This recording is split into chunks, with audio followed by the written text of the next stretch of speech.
హీరోల రాజ్ తరుణ్ అని అతను హీరో. ఆయన మీద ఆయన ప్రియురాలు లావణ్యనా, అవును సార్, లావణ్య అనే అమ్మాయి ఫిర్యాదు చేసిందట. ఇది చాలా విచిత్రంగా ఉంది. నేను ఇప్పుడే చూశాను వారికి సంబంధించిన కంప్లైంట్ ఏంటి అని. నార్సింగ్ ఇన్స్పెక్టర్ దగ్గర కంప్లైంట్. అతను రాజ్ తరుణ్ అమ్మాయి కంప్లైంట్లు ఏమని పేర్కొందంటే, నాకు 2012 సంవత్సరం నుంచి 2012వ సంవత్సరం నుంచి నేను అతనితోటి సహజీవనం రిలేషన్స్లో ఉన్నాను. బట్ ఆయన ఈ మధ్యకాలంలో ఇంకొక సినిమా హీరోయిన్ తోటి ఎఫ్ఐఆర్ నడుపుతున్నాడు, కాబట్టి అతని మీద కేసు బుక్ చేయండి అని చెప్పని అమ్మాయి కంప్లైంట్ ఇచ్చింది. దాంట్లో నన్ను కావాలని చెప్పని తప్పుడు కేసు కూడా పెట్టారు, నన్ను కూడా తప్పుడు కేసులు ఇరికిచ్చారు, అంటే డ్రగ్స్ కేసులు ఇరుక్కుందట. 50 రోజుల పాటు నన్ను జైల్లో పెట్టేందుకు కూడా అతను చేశాడు, కాబట్టి వీటన్నిటి మీద అతని మీద చర్యలు తీసుకొని ఇచ్చిందట. 12 సంవత్సరాలు ఎఫ్ఐఆర్ అయింది, ఆ రిలేషన్ ఏంది, కేసులు ఇరికించటం ఏంది. సరే, ఇదొక తంతు. దానికి ఎవరైతే రాజ్ తరుణ్ అతను ఒక మీడియాతో మాట్లాడుతూ ఇంకొక వర్షన్ తెలియజేశాడు. ఆ వర్షను మరి సిగ్గుగా ఉంది, చాలా సిగ్గుగా ఉంది. అతనేం చెప్పాడంటే, నేను తాను రిలేషన్లో ఉన్నమాట వాస్తవమే, కానీ తనకి తన ఫ్రెండ్స్కి డ్రగ్స్ అలవాటైందని తెలిసి నేను కొంచెం దూరంగా ఉంచే ప్రయత్నం చేశాను. తర్వాత తను ఇంకొక బాయ్ ఫ్రెండ్తో తాను రిలేషన్లో ఉంది, ఆ బాయ్ ఫ్రెండ్ని తీసుకొచ్చి ఇద్దరు కలిసి వచ్చి మా ఇంట్లోనే ఉన్నారు, మా ఇంట్లోనే రిలేషన్ కొనసాగించారు. కాకపోతే నేను మీడియాకి వెళ్తానని భయపెట్టడంతో నేను ఇక బయటికి ఇచ్చేయలేదు. సరే, మా ఇంట్లోనే ఉన్నారు, నేనే బయటికి వచ్చాను. తన మీద తన డ్రగ్స్ ఇవన్నీ అలవాటు ఉండటంతో తను జైలుకి వెళ్ళింది, ఇవన్నీ నన్ను అనుమానపడుతుంది అని చెప్పి తాను ఇది చేశాడు. అట్లాగే తన ప్రియుడు కూడా నన్ను కొడుతున్నాడని చెప్పిన తర్వాత తన మీద కూడా రివర్స్ అయింది, తన తండ్రిని కూడా బ్లాక్మెయిల్ చేసింది. కానీ అమ్మాయి మంచి అమ్మాయిను ఏంటి, అమ్మాయి మంచి అమ్మాయిను. మరి ఒక పక్కన ఎన్ని చెప్తూ వాళ్ళ అమ్మాయి మంచిదే అంటున్నాడు. ఇది ఏమన్నా సినిమా స్టోరీ అనుకున్నారా లేకపోతే నాకైతే అర్థం కాలేదు. కానీ పోలీసులు ఇద్దరిని, ఒకరిని కాదు ఇద్దరిని అరికాలు కోటింగ్ ఇవ్వాలి. ఏమివ్వాలి? అరికాలు కోటింగ్ అని ఉండిద్ది అనమాట. నేను హీరో అయితే కావచ్చు, ఇంకోరైతే కావచ్చు, కానీ తప్పు. అతను ఇంకోటి మళ్ళీ నేను పెళ్లి చేసుకున్నాను అందరికీ తెలుసు, నా స్నేహితులందరూ నేను పెళ్లి చేసుకోనని తెలుసు, అమ్మాయికి కూడా నేను పెళ్లి చేసుకోనని తెలుసు. పెళ్లి చేసుకోవటం ఏంటి, ఒక 12 సంవత్సరాల రిలేషన్ ఏంది, అక్రమ సంబంధం. రిలేషన్ అని ఒక పెద్ద దానికి మళ్ళీ మేమిద్దరం కలిసి జీవిస్తున్నాము, మళ్ళీ ఈ కలిసి జీవించేదానికి ఇతనేమన్నా ఇంకొక అమ్మాయితో ఎఫ్ఐఆర్ అంట, ఈ అమ్మాయి ఇంకొకటితో ఎఫ్ఐఆర్ అంట, ఆ ఎఫ్ఐఆర్ ఉన్నోడిని తీసుకొచ్చి ఈ అమ్మాయి ఈడింట్లో పెట్టుకోవటం అంట, ఈడింట్లో వీళ్ళ బెడ్రూమ్లో వీళ్ళిద్దరు సంసారం అంట, ఈ రిలేషన్ అంట, ఈడేమన్నా బయట ఉండి ఈ రిలేషన్ చూడటం అంట. ఏమిటండి ఇది? ఎడిపోతుందండి సమాజం, ఏమైందండి ఇది? సినిమా హీరోలు అంటే ఏదో ఆదర్శవంతంగా ఏదో కొంచెం మంచి మాటలు చెప్తారు, నిజంగా కాస్త మంచి క్యారెక్టర్స్ తోటి ఇచ్చేస్తారు అనే భావన ఉండిద్ది. అబ్బాయి మంచి సినిమాలే తీశాడు కాస్త, కానీ ఇదేంటి, ఈ రిలేషన్ ఏంది, వాడెవడో రావటం ఏంది, వీడింట్లో ఉండటం ఏంటి, వీడు దానికి ఇది చేయటం ఏంటి? సిగ్గుమాలిన వారం అయిపోయిందండి సమాజం. ఎవరికైనా చెబితే చీయని వస్తారు. అసలు ముందు సమాజంలో తలకాయ ఎట్లా ఎత్తుకొని తిరుగుతారు, అవన్నీ వదిలేసిన తర్వాత ఏముందిలేని అనుకోండి. సుప్రీంకోర్టు కూడా అండి సహజీవనం చేయొచ్చు అని కూడా తీర్పు ఇచ్చింది. సహజీవనం చేయొచ్చు అంటే ఇంకొకరు సహజీవనం తెచ్చి ఇంట్లో పెట్టుకుంటారా అండి?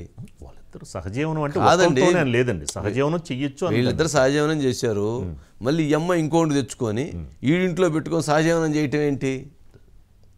ఈ అమ్మాయి వీడికి ఇంకొకరితోటి సహజీవనం ఉందని ఈ అమ్మాయి మళ్ళీ ఇప్పుడు కంప్లైంట్ ఇవ్వటం ఏంటి? ఏంది ఇది అసలు?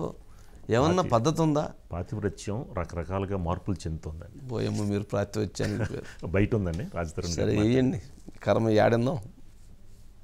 నేను ఆవిడతోని రిలేషన్షిప్లో ఒకప్పుడు ఉన్న మాట నిజమండి, అస్సలు అబద్ధం కాదు. ఉన్న 16, 17 తర్వాత నుంచి మా ఇద్దరికి ఎటువంటి శారీరక సంబంధం కానీ ఏమీ లేదండి. నా ఇండస్ట్రీలో రెప్యుటేషన్ అంటే ఇంత కష్టపడి సినిమా చేసుకొని ఒక స్థాయికి వచ్చిన రెప్యుటేషన్ ఎక్కడ దెబ్బతింటది? పచ్చిగా చెప్పాలంటే మూసుకొని కూర్చున్నానండి. ఇప్పుడు ఇంకా దెబ్బతింటాం లేదండి. మీ అందరికీ తెలుసు జరిగింది. మీరు ఎంక్వైరీ చేస్తే మీకే అర్థం అవుతుంది నిజమేంటి అనేది. నేనైతే లీగల్ గానే ఫైట్ చేస్తానండి. వాళ్ళ అన్నయ్య దగ్గర ఆమె దగ్గర ఈవిడ బెదిరించిన మెసేజ్లు అన్ని ఉన్నాయండి. వాళ్ళు కంప్లైంట్ ఇస్తారండి. అంటే అది నేను ఇస్తానండి నా సైడ్ నుంచి. ఆమెకి ప్రతిసారి కూడా డబ్బులు ఎప్పుడు కావాలన్నా సరే అడుగుద్దండి, ఇదిగా అడుగుద్దండి. ఇప్పుడు ఒకవేళ తనకు నేనే కావాలి అంటే మీకు చూపిస్తా. 8 నెలల క్రితం ఈ ఎఫ్ఐఆర్ చూడండి. మస్తాన్ సాయి అన్న అబ్బాయి నన్ను పెళ్లి చేసుకోవాలి అని ఎఫ్ఐఆర్ ఫైల్ చేసింది. ఇప్పుడు ఆమె ఆయనతోనే ఉంటుందండి. ఆమెకి డ్రగ్స్ అలవాటు, ఆమె చుట్టూ ఉండే మనుషులు వీళ్ళందరూ కూడా చాలా చెత్త. నా రెప్యుటేషన్ ఎక్కడ పాడవుద్దని భయంతో మూసుకొని నేనే బయటకు వెళ్ళిపోయానండి. నేను అదే మనిషి మంచిదే గుణం గుడిచేటిదని చెప్పాడట. అట్లాగే ఇప్పుడు అతను ఏం చెబుతున్నాడు, వాడి మీద కంప్లైంట్ ఇచ్చింది, మళ్ళీ వాడితోటే ఉంటుంది. వాళ్ళు వచ్చి నా ఇంట్లో ఉంటే నేను ఇల్లు వదిలిపెట్టి బయటికి వెళ్ళాను. ఏంది ఇది అసలు? అంటే ఈ మొత్తం వ్యవహారం ఎపిసోడ్ చూస్తే ఏంటంటే సమాజం ఏ రకంగా ఎటు గాడి తప్పుతుంది, సమాజంలో ఎటువంటి పరిస్థితులు ఏర్పడినాయి, అమ్మాయి కూడా 12 సంవత్సరాల అతనితో రిలేషన్ ఉండటం ఏంటి, డ్రగ్ కేసులు ఏంటి, తర్వాత మళ్ళీ ఇప్పుడు వాడేవాడిని తెచ్చుకొని ఇంకోటితో ఉండటం ఏంటి, ఈడింట్లో ఉండటం ఏంటి, ఏంటిదంతా? అది తప్పు కదా. అంటే అతనిది తప్పు ఎంత ఉందో ఆ అబ్బాయి తప్పు కంటే, ఆ హీరో తప్పు కంటే కూడా అమ్మాయి తప్పే ఎక్కువగా కనిపిస్తుంది. అందుకని పోలీసులు ఏం చేయాలంటే వాళ్ళదైనటువంటి స్టైల్లో వాళ్ళు ఇన్వెస్టిగేషన్ చేయాలి. ఇంత జరుగుతున్నప్పుడు తనైనా కానీ బయటకు వచ్చి చెప్పుకోవాల్సిందే. మరి ఇదంతా మన మధు ఉన్నాడు, మన మధు కొత్తది ఇంకోటిది చెబుతాడు. ఆ మధు ఏంది నీ ఇన్వెస్టిగేషన్లో ఏం తెలిసా దొరా? సార్ ప్రతి శుక్రవారం కూడా ఒక సినిమా రిలీజ్ అవుతుంది సార్. ఈరోజు కూడా సినిమా రిలీజ్ అయింది. ఆ సినిమా పేరే దొంగ ప్రేమ. ఆ దొంగ ప్రేమ ఎవరిది, అసలు ప్రేమ ఎవరిది, దొంగ ప్రేమ ఎవరిది, లేకపోతే ఇద్దరిది కూడా దొంగ ప్రేమ అనేది ఇప్పుడు బయటికి రావాల్సినటువంటి విషయం. రాజ్ తరుణ్ అదేవిధంగా లావణ్య వీళ్ళిద్దరిని చూసుకుంటే సార్, ఒకరు వచ్చేసి నీదే తప్పు లేకపోతే నీదే తప్పు అంటూ కూడా చెప్పుకొచ్చారు. లావణ్య విషయానికి వస్తే ఆమె 10 సంవత్సరాల పాటు మేమిద్దరం ప్రేమించుకున్నాము అనేటటువంటి మాట చెప్పింది. అంటే 10 సంవత్సరాల లేదు, ప్రేమించుకోవటం కాదు, కలిసి జీవించాం. Right sir. ఒక రిలేషన్లో అంటే 10 సంవత్సరాల పాటు ఒక రిలేషన్లో ఉన్నటువంటి వీళ్ళిద్దరికి ఆ 10 సంవత్సరాలు అయిపోయింది కాబట్టి ప్రేమ కాస్త లేకపోతే రిలేషన్ కాస్త పాతదైపోయిందా? పాతదైపోయింది కాబట్టే ఇద్దరి మధ్య ఉన్నటువంటి రిలేషన్ దూరం అయ్యిందా? ఇద్దరు కొత్త వాళ్ళు చూసుకున్నారంటావా? అంతే కదా. ఇప్పుడు 10 సంవత్సరాలు అయిపోయిందంటే ఇంకా ఖచ్చితంగా పాతదైపోయింది. తినగా వేమ తీగా ఉండును ఏ విధంగా అయితే ఇదే విధంగా వీళ్ళిద్దరి మీద ఉన్నటువంటి ప్రేమ కాస్త ప్రేమ పోయి ఇప్పుడు ఇద్దరి మధ్య గొడవల వరకు కూడా వచ్చింది. అదే ఇప్పుడు కనబడుతుంది.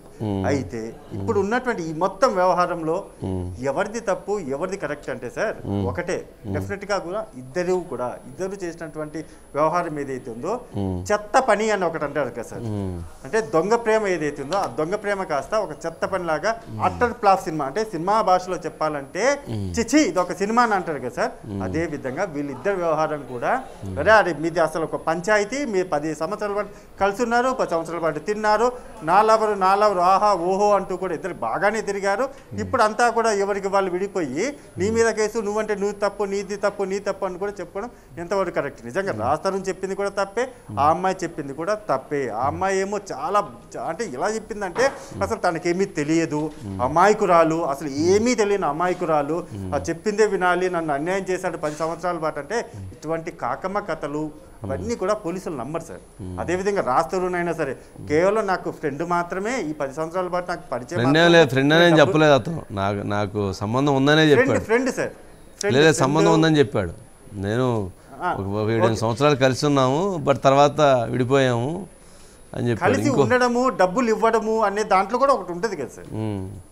ఓకే తను ఎంత కవర్ చేయాలనుకొని మీడియా ముందుకు వచ్చేసి స్పెట్స్ పెట్టుకొని మాట్లాడి చాలా కవర్ చేయడానికి అయితే ప్రయత్నం చేశాడు. కానీ డెఫినెట్గా ఈ సౌండ్ ఉంది కదా సార్, ఇది 2 చేతుల్లో నుంచే వస్తుంది సార్, ఒక చేతిలో నుంచి ఇలా కొడితే రాదు, సౌండ్ అనేది వస్తుంది. ఓకే రైట్ గారు. మామూలుగా విదేశీయులు కానీ ఫారిన్ కంట్రీస్ వాళ్ళు కానీ వాళ్ళు మన సాంప్రదాయాలు ఇష్టపడి మన సాంప్రదాయాల్లో పెళ్లి చేసుకోవడానికి కూడా వాళ్ళు మన ఇండియా సెట్ చూస్తున్నారు. మన వాళ్ళేమో విదేశీయులు ఎక్కడికో వెళ్ళారు. అంటే సంప్రదాయాలకి విలువ ఇవ్వాల్సిన మరి చట్టాలు కూడా సంప్రదాయాలకి ఇట్లాంటిది. ఇది ఒక రాంగ్ ట్రాక్. ఇద్దరు రాంగ్ ట్రాక్లోకి వెళ్ళారు, ఇద్దరు చెడుదోవ పట్టారు. 12 సంవత్సరాల పాటు రిలేషన్ ఏంటి, సరే అట్లాంటి రిలేషన్ ఉన్నప్పుడు అది కంటిన్యూ అవ్వాలి. మధ్యలో వీళ్ళు బ్రేక్ చేసుకోవటం, మళ్ళీ వీళ్ళు ఇంకోరు తెచ్చుకోవటం, వీళ్ళు తెచ్చి వీళ్ళు ఇంట్లో పెట్టుకోవటం ఏంటండి. వాడెవడో తెచ్చి ఇంకోరు వీళ్ళ ఇంట్లో వీళ్ళ దగ్గర ఉంటే వీళ్ళ బెడ్రూమ్లో వీడు పోయి కంప్లైంట్ ఇవ్వాలి కదా హీరో. ఇతను పోయి కంప్లైంట్ ఇవ్వచ్చు కదా. సరే అతను కంప్లైంట్ ఇవ్వలేదు, ఏదో భయపడి ఇప్పుడు పోయి అమ్మాయి డ్రగ్ కేసులు ఇరుక్కొని పోయి అమ్మాయి ఇప్పుడు పోయి కంప్లైంట్ ఇస్తుంది. అమ్మాయి 40 రోజులు 50 రోజులు జైల్లో ఉందంట. ఏంటి అసలు? మళ్ళీ ఇంకా వీళ్ళు కంప్లైంట్ ఇవ్వటం, వీళ్ళు మళ్ళీ సమాజానికి ఒక మెసేజ్ ఇస్తూ ఉంటాం, మళ్ళీ న్యాయం కావాలంటాం, చట్టం కావాలంటాం, ధర్మం కావాలంటాం. ఏంటిది? మళ్ళీ ఇంకొకరెవరు ఆ సినిమా ఏంది తిరగబడరా స్వామి అనే సినిమా దగ్గర నుంచి అంట వేరే భలే ఉన్నాడు. ఈ 2 చిత్రాలు అతను రిలీజ్ కాబోతున్నాయి. ఆ సినిమా దగ్గర నుంచి ఇతను రాంగ్ ట్రాక్లోకి వెళ్ళాడట. మరి ఆ సినిమాలో హీరోయిన్ తోటో లేకపోతే మరి ఎవరితోటో మరి వాళ్ళ ఉద్దేశం ఏందో తెలియదు. కానీ ఓం గారు ఉన్నారు. ఓం గారు సార్, గుడ్ ఈవినింగ్ వంశీ గారు. గుడ్ ఈవినింగ్ ఓం ప్రకాష్ గారు. ఏంటండి ఈ దరిద్రం అంతా మాకు తెచ్చి ఆయన? కాదండి, ఇప్పుడు ముల్లెళ్ళి అరిటాక్ మీద పడ్డా, అరిటాక్ వచ్చి ముళ్ళు మీద పడ్డా కానీ అరిటాక్కే నష్టం అనేది. ఇప్పుడు ఎవరు అరిటాక్ ఎవరు? అదే ఇప్పుడు ఏంటంటే పరిస్థితి, ముళ్ళు ఎవరో అరిటాక్ ఎవరో తెలియట్లేదండి. ఇప్పుడు అరిటాక్ రాజతరుణ్ అయినట్టున్నాడు. కాదు, ఇటు వర్షన్ విన్నప్పుడేమో అరిటాక్ రాజతరుణ్ అనిపిస్తుందండి, అటు ఆయమ్మాయి ప్రశాంతి వర్షన్ విన్నప్పుడేమో ఆయమ్మాయి అరిటాక్ అనిపిస్తుందండి. ఈ 3 కాకుండా పతి పత్ని అవురు ఓ అన్నట్టుగా ఇందాక మీరు చెప్పినట్టుగా తిరగబడరా స్వామిలో ఆ హీరోయిన్ ఎవరైతే ఉన్నారో మాల్వి మల్హోత్రా అని ఆవిడ రావడం వల్లే రాజ్ తరుణ్ జీవితంలోకి లేకపోతే అతని సినీ కెరియర్ లోకి రావడం వల్లే ఇప్పుడు రాజ్ తరుణ్కి నేను వెంకట పుట్టాను అని చెప్పేసి ఇప్పుడు ఈ అమ్మాయి ప్రశాంతి ప్రత్యేకంగా ఇప్పుడు వాదన చేస్తోందండి. ప్రశాంత్ లావణ్య కదా? లావణ్య అండి, లావణ్య ఇప్పుడు ఆరోపణ చేస్తోందండి. ఏమని అంటే ఇప్పుడు మల్హోత్రా ఎంటర్ అయ్యాడు కాబట్టి మాల్వి మల్హోత్రా ఎంటర్ అయ్యాడు కాబట్టి నన్ను పక్కన పెట్టారని ఈ అమ్మాయి అసంతృప్తి వ్యక్తం చేసి కంప్లైంట్ ఇచ్చింది. మరి ఇప్పుడు మరి అతను చెప్పినట్టు రాజ్ తరుణ్ చెప్పినట్లు మరి అబ్బాయి ఎవరు సాయిస్ మస్తాన్ ఎవరో తెచ్చారు. మరి అప్పుడు మరి ఇతను కూడా మరి అతను కూడా అభ్యంతరం వ్యక్తం చేయాలి కదా. ఇప్పుడు అలాగేనండి, ఇప్పుడు ఎలా అయితే ఈ అమ్మాయికి ఒక ఫ్లాష్ బ్యాక్ ఉందో అలాగే ఇప్పుడు ఆ మాల్వి మల్హోత్రా కూడా ఫ్లాష్ బ్యాక్ ఉంది. బాంబేలో ఒక నిర్మాత తనని మోసం చేశాడని ఆ అమ్మాయి ఫాల్స్ కేసు ఒకటి పెట్టింది, చేయి కోసుకుంది, నేను చచ్చిపోతాను లేకపోతే నన్ను చంపడానికి ప్రయత్నించారని చెప్తోంది. అలాంటి కిలాలి లేడీ వలలో రాజ్ తరుణ్ పడ్డాడు, ఆ కారణంగానే నా మీద ఈ ఫాల్స్ కేసులు ఏదైతే డ్రగ్స్ కేసు పెట్టడమో లేకపోతే 45 రోజులు నన్ను జైల్లో ఉంచడమో ఇదంతా జరిగింది. ఈ మాల్వి అమ్మాయి ఏదైతే ఉందో ఆ అమ్మాయి వాళ్ళ బ్రదర్ కూడాను, వీళ్ళిద్దరూ నన్ను థ్రెట్ చేశారు, జైలుకి పంపిస్తా అన్నారు, లేదంటే చంపేస్తా అన్నారు, రాజ్ తరుణ్ జీవితం నుంచి బయటికి వెళ్ళిపోమని హెచ్చరిస్తున్నారు. ఇప్పటిదాకా నేను 11 ఏళ్ళు మౌనంగా అతనితో జీవితాన్ని గడిపాను. కానీ ఎప్పుడైతే ఆ అమ్మాయి తన జీవితంలోకి ఎంటర్ అయిందో తిరగబడరా స్వామి షూటింగ్ దగ్గర నుంచి రాజ్ తరుణ్ మారిపోయాడు, వైలెంట్గా బిహేవ్ చేస్తున్నాడు అని చెబుతుంది. కానీ పెద్ద కామెడీ ఏంటంటేనండి, రాజ్ తరుణ్ వైపు నుంచి అదే చిన్న చిత్తగా పిల్లవాడేం కాదండి. రాజ్ తరుణ్ చిన్న చిత్తగా పిల్లవాడేం కాదు, అసిస్టెంట్ డైరెక్టర్ గా సినిమా రంగంలోకి వచ్చాడు. పెద్ద పెద్ద సంస్థలు అతనితో దాదాపుగా కంటిన్యూగా సినిమాలు తీసినాయి, లోక జ్ఞానం ఉంది, పరిచయాలు ఉన్నాయి. రాజా రవీంద్ర అతని మేనేజర్ ఉన్నాడు. అలాంటి అతను ఆ ఇల్లు వదిలిపెట్టి బయటికి రావడం అంటే తన ఇంటిలో ఉంటున్న ఆ అమ్మాయిని అక్కడ ఉంచేసి అతను ఎందుకు బయటకు వచ్చాడు అన్నది పెద్ద క్వశ్చన్ అండి. దానికి సమాధానం అనేది దొరకాలి. ఎందుకంటే సహజంగానండి ఇవాళ రేపు ఎవరైనా అద్దీకున్నా కానీ ఏదైనా చేసినా కానీ తన్ని తరిమేస్తారు డబ్బులు కట్టకపోతే.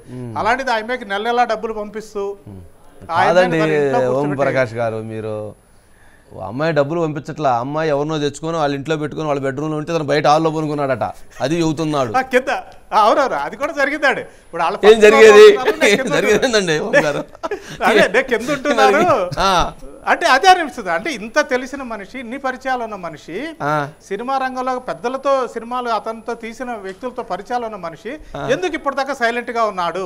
ఎవరైతే మస్తాన్ సాయి అన్నతంతో ఆ అమ్మాయి పైన గడుపుతోందని తెలిసినప్పుడు నిజానికి అప్పుడే పోలీస్ స్టేషన్కి వెళ్ళాలి, కేసు పెట్టాలి.